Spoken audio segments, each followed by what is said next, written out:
Hello, I'm a big fan of practice learning, so I'm impatient to show you how it all works.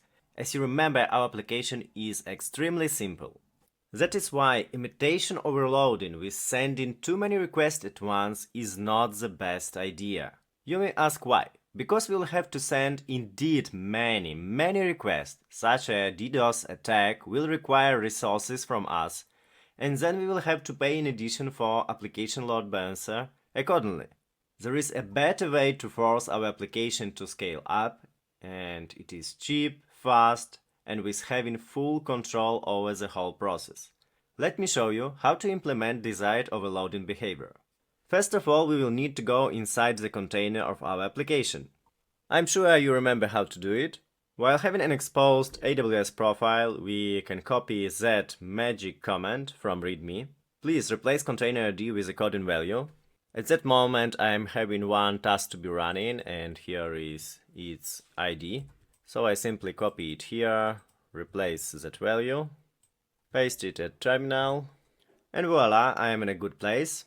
So now let's run next command, aptitude get update, as we have here Ubuntu distribution.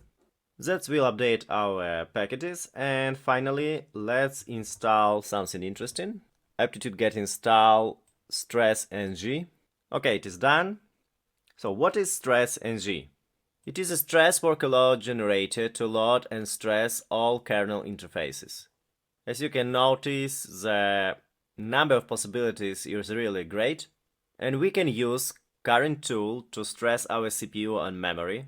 And here I prepared some commands that you can use to perform coding actions. Let's make some tests using CPU overloading. So in that case, we will imitate 8 threads with performing hardly computed actions, and we are going to do it within 6 minutes. So copy that command. Now let's paste it while being inside ECS container. And here we are, stressing process started. How can we check it? One way you can do it is return to the AWS console, find our Faragte service, and here is at metrics, there is a health tab, and you can see that our CPU utilization is drastically increased. Another way you can monitor situation, simply install inside container any utility like top or htop, open another session at another terminal tab and view how your CPU is growing. Anyway, when you will notice that utilization is increasing, you will find rather quickly that another container is started to be running.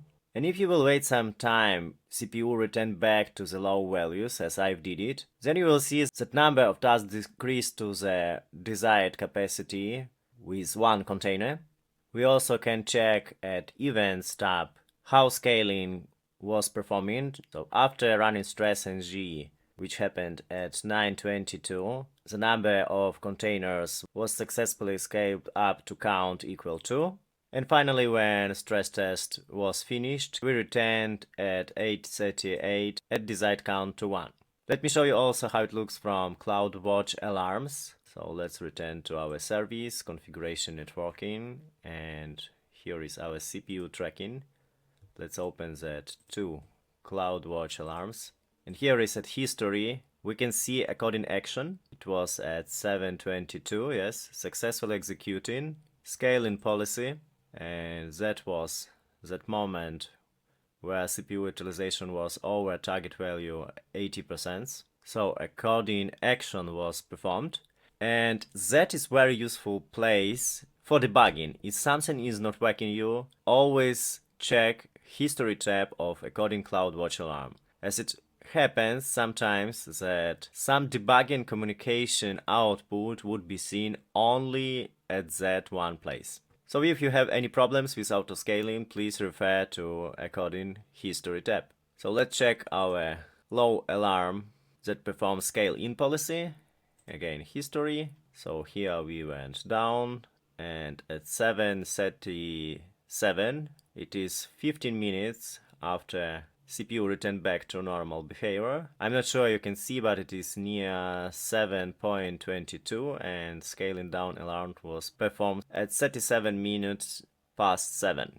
I strongly recommend you to play with autoscaling in such a way on your own. Try different stress in G options, see how containers are scaling up and down at your concrete application, analyze all inside ECS metrics. By the way, I forgot to show you that while being at ECS cluster, tab metrics, there is such a button, view container insights, and here you can observe different metrics related with your cluster, service, and containers.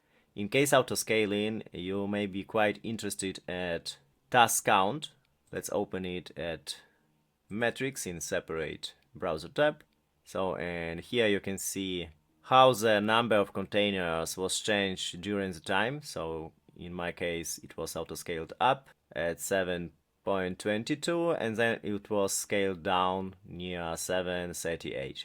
So please play with autoscaling by yourself. That will give you a real feeling of how all works. That is the fastest way how you can understand autoscaling and how can you learn it. While using tracking policy, Z alarms are created under the hood with predefined default values. And in many cases it is rather good options. But what if you want to scale down faster? Or if we simply want to have full control over those metrics? Is it possible? Sure. But before we'll go further with it, I need to explain that autoscaling is not a magic wand.